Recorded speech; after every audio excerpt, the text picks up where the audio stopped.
In today's scenario, it is very common to find large numbers of employees suffering from the adverse effects of stress. Left unmanaged, stress can lead to unproductive patterns and result in loss of focus and productivity at work.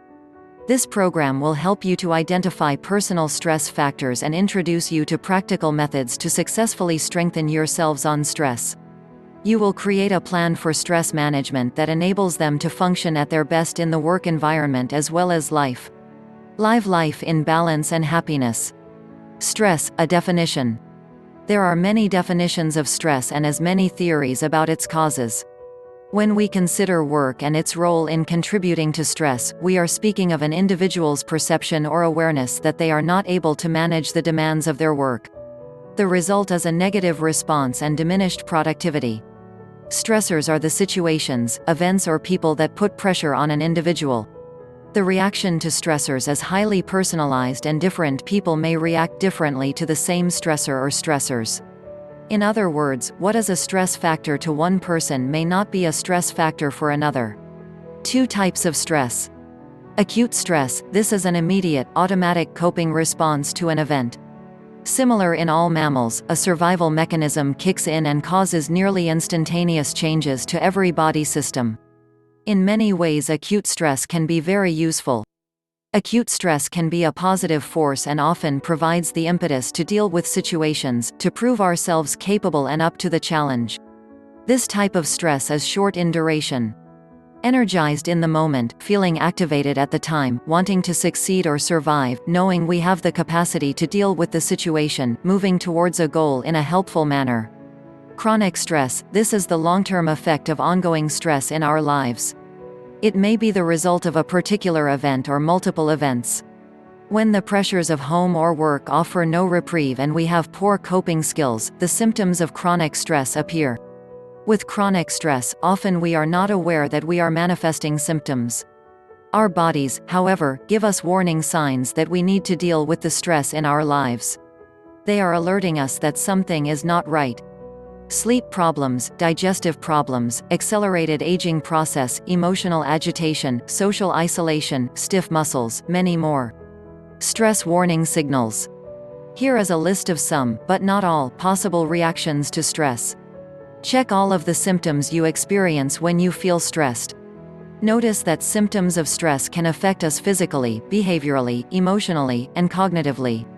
You can learn to recognize these symptoms or signals in yourself before stress gets too far out of hand. When you recognize your unique signal, that is the time to take action, ideas for which are coming up. Physical symptoms and behavioral symptoms. Excess smoking, bossiness, eating too little or too much, critical attitude of others, short-tempered procrastination, sleeping too much or too little, driving too fast, grinding of teeth, overuse of alcohol, inability to finish tasks, nail-biting, fidgety. Remember that these symptoms could be the result of causes other than stress. It is recommended that you visit with a physician to rule out any medical conditions. Emotional symptoms. Bothered by unimportant things, nervousness, anxiety, boredom, edginess, irritable feeling, burned out, feeling powerless, crying easily, overwhelming pressure, anger, loneliness, unhappiness, depression, moodiness, feeling helpless. Cognitive symptoms. Trouble thinking clearly, difficulty with concentration, focus, forgetfulness, lack of creativity, expecting too much from others, inability to make decisions, constant worry, loss of humor, being self-critical, being pessimistic. Phases of stress. When stress persists for an extended period of time, or if the stress is severe in intensity, it is typical that a person may find herself or himself feeling stressed. Overcompensating in some areas or completely neglecting others are both common means by which the pressure of the stress causes a state of imbalance. Knowing the phases of stress can alert us to when we may be experiencing chronic stress.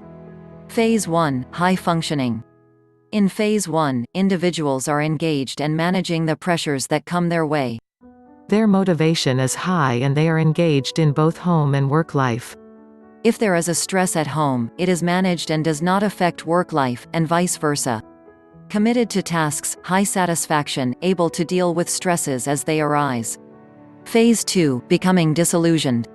In this phase, the individual begins to feel the pressures of home and/or work as seeming overwhelming at times.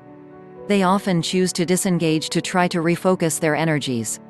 Begins to avoid certain people or tasks, may have lapses of concentration, loss of satisfaction in a variety of areas. Phase 3, withdrawing. In phase 3, the person feels a general sense of dissatisfaction. The individual finds both home and work life draining. The flow of negativity between home and work is now open. Loss of enthusiasm for work, home, relationships, recreation. Many people and tasks are now major irritants, issues at work affecting personal life and vice versa. Phase 4, complete disengagement.